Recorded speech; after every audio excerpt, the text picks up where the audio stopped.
Okay, what I'd like to do now is to teach you a little bit about volleying. I actually have a little different philosophy than a lot of people who teach volleying.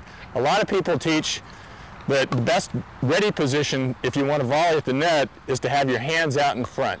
I actually think that's the worst position because you're not ready to hit any shot when you're in that position.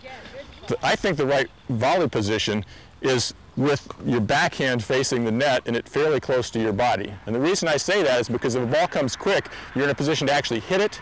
Okay, that's one reason. You're ready to just make a forward stroke if it comes forward, if it comes quickly. The other thing, though, is that your backhand can cover a lot of territory. It can cover all the way over to the right side of my body, all the way over to my left side of my body, and all the way over here. Your forehand, unfortunately, because most people won't push their elbow out in front of their body to be able to get, to be able to volley in here. Most people, the only place they can volley with their forehand is way out to the right side. Okay, so you only cover a very small territory with your forehand volley. So if you're ready with your backhand volley, you can actually volley most balls with your backhand, including balls down here, okay, which are off on your right side.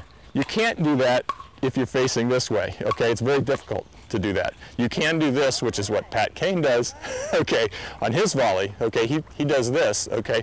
But it's pretty unorthodox stroke. Much easier to just stand there ready with your backhand. When the ball comes, volley it. If you get one that's toward your right shoulder, okay, which is the hard part with your backhand, then with your paddle close to your body, it's easy to rotate around and open up and volley it this way, okay? So I think the best position, keep your backhand facing the net, keep your hands about waist high, and be ready to be able to move forward. So not way out here, but in here.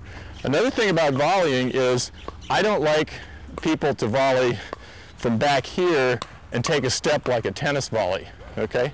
The problem with that is you give up too much territory. You're not in good position to take advantage of a bad ball that the opponent's hit that happens to hang up high that you might be able to get when you're close to the net, but you can't get from back there.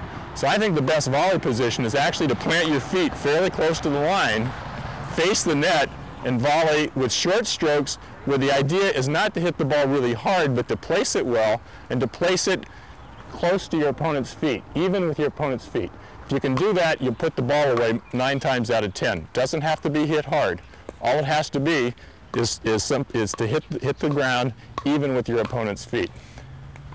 So, different than what most people would say, but I think if you watch the good volleyers, that's what you'll find, is that they're not standing here like this, but they're standing in a position where they can actually hit a volley immediately if the ball comes to them.